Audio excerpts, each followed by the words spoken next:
Road. Snakes. Why did it have to be snakes? I'm Spartacus! I'm Batman. I am the Father. Welcome to the Deep Dive.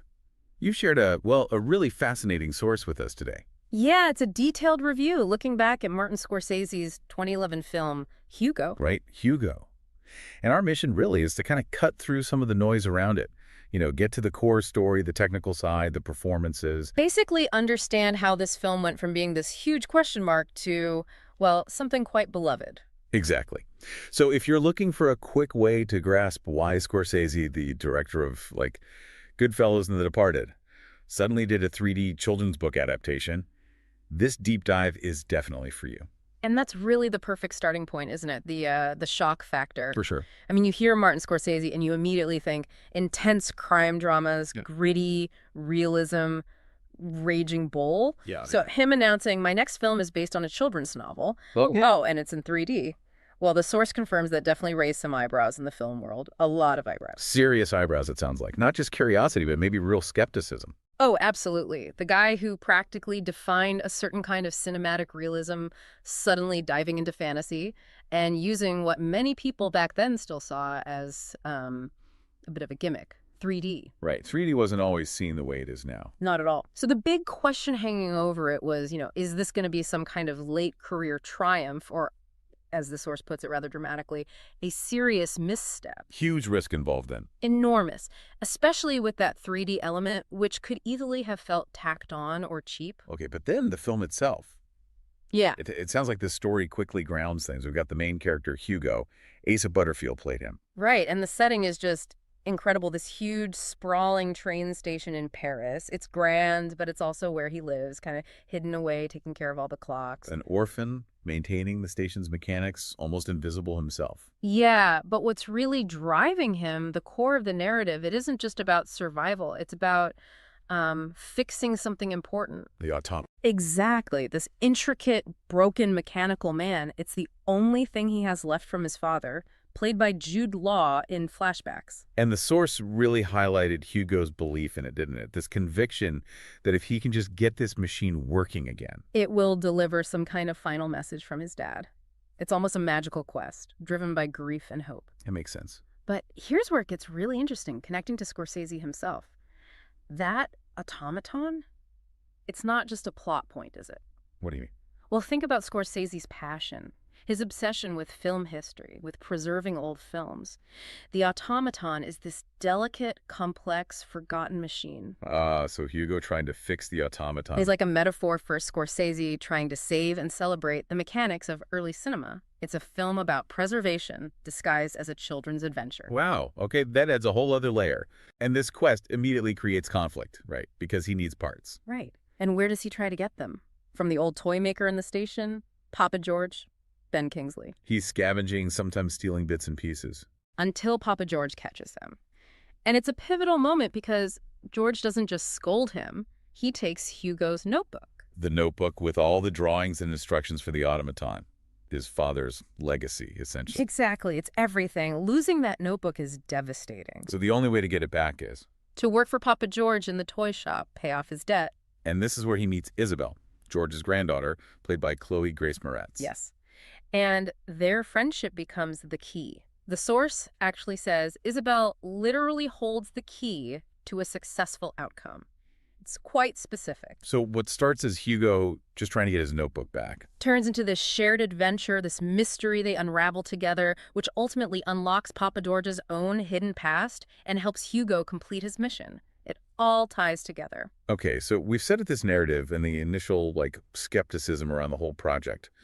But the source suggests the execution, particularly the technical side, was where Scorsese really silenced the doubters. Absolutely. Let's talk about that 3D, because that was the big gamble. Yeah, what did the review say? How did he make it work? Well, the main thing, the source stresses this, is that the 3D works very well here. And the reason is it wasn't used for cheap tricks. No plop-out effects. No. It was designed to complement and enhance the scene.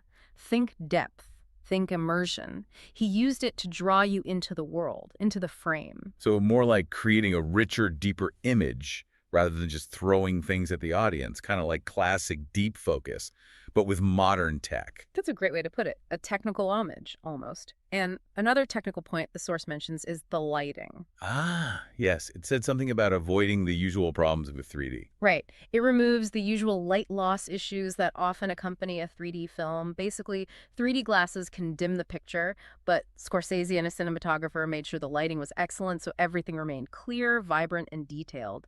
The visuals could really shine. And the proof that this worked, this immersive quality. There's that great anecdote in the review about the screening. Oh yeah, at the Glasgow Film Theatre. A historic place. The reviewer saw it at a Saturday morning kids screening. Which you'd expect to be noisy, maybe chaotic. Exactly. But the observation was that this normally boisterous audience were totally silent and absorbed for all of the 2-hour runtime. Wow. 2 hours? For a kid's audience? That's incredible. It really is. That silence tells you everything about how captivating the film was visually and narratively. They were completely drawn in. That says more than almost any critical praise could, doesn't it? It really does. And you feel that immersion right from the start. The source highlights the opening sequence. Describe that for us. It's described as fantastic continuous shot. It travels through snowy Paris, swoops into the train station, moves along the platform onto the main concourse. And then finds Hugo. Yes, it rests on the giant station clock and then reveals Hugo's face looking out from inside it. It's this grand, sweeping introduction that uses the 3D depth perfectly to establish the world and the character's place within it. A real statement. Okay, so technically brilliant, but spectacle needs substance. What about the acting? The source seemed positive there too. Very positive. It notes the overall quality of acting is very high, which, I mean, you often expect with Scorsese. Even in the smaller roles. Especially in the smaller roles. That's a key point. The review lists people like Ray Winstone, Emily Mortimer, the legendary Christopher Lee, Michael Stuhlbarg. That's a seriously heavyweight supporting cast for a children's film. Isn't it? And the source says they add real depth and quality, even with limited screen time. They make the station feel populated by real people, not just extras. It adds to that lived-in feel. And the young leads, Hugo and Isabelle. Asa Butterfield, as Hugo is called, very watchable. He carries the film well. And Chloe Grace Moretz. The review praises her, noting she keeps getting better. It actually mentions her previous roles in Kick-Ass and Let Me In as evidence of her talent developing. Her performance here is seen as another strong step. But the real standout, according to the source, seems to be Ben Kingsley as Papa George. Oh, definitely.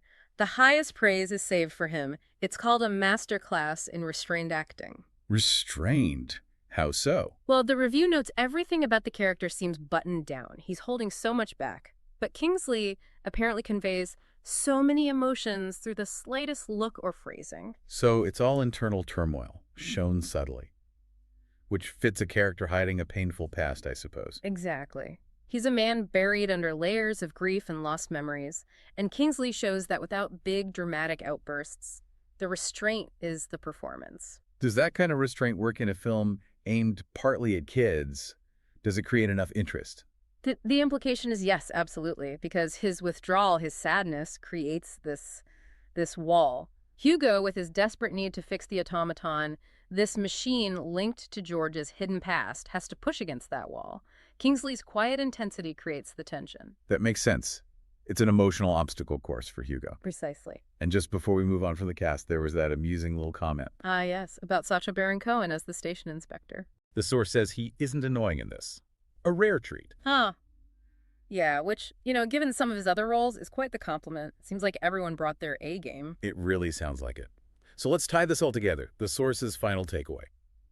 Despite all that initial doubt, that skepticism about Scorsese tackling this genre, this technology, the verdict is clear. It calls Hugo a quality piece of cinema for children of all ages. And highly recommended. It landed, and landed well. So connecting back, it shows a director known for one specific, intense style. Can actually pivot, embrace something totally different like fantasy, 3D, children's literature, and still produce top-tier cinema. It wasn't a dilution of his talent, it was maybe a different application of it. He used his deep knowledge, his craft, in a new context. Exactly. Using his understanding of film's past to shape something new.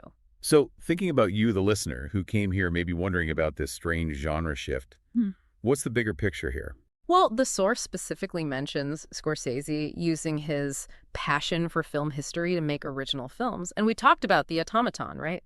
Right. That intricate machine with a hidden message inside. Yeah. So maybe when a filmmaker with that deep love for cinema history steps outside their usual zone, the film they make, maybe it's less about exploring, say, the children's film genre itself. Then more about... More about celebrating the actual mechanics and the magic of filmmaking, using the new form as a way to talk about the old love. Like, the film itself becomes an automaton, carrying a hidden message about cinema. Huh. The film as the automaton. Yeah. It makes you wonder, doesn't it? How often do great artists use these surprising shifts not to abandon their core interests, but maybe to sneak them past us, to deliver their passion for the craft, the history, the mechanics of it all inside a different kind of package for a new audience? That's a really interesting thought, something to definitely consider next time you see a favorite director try something totally unexpected.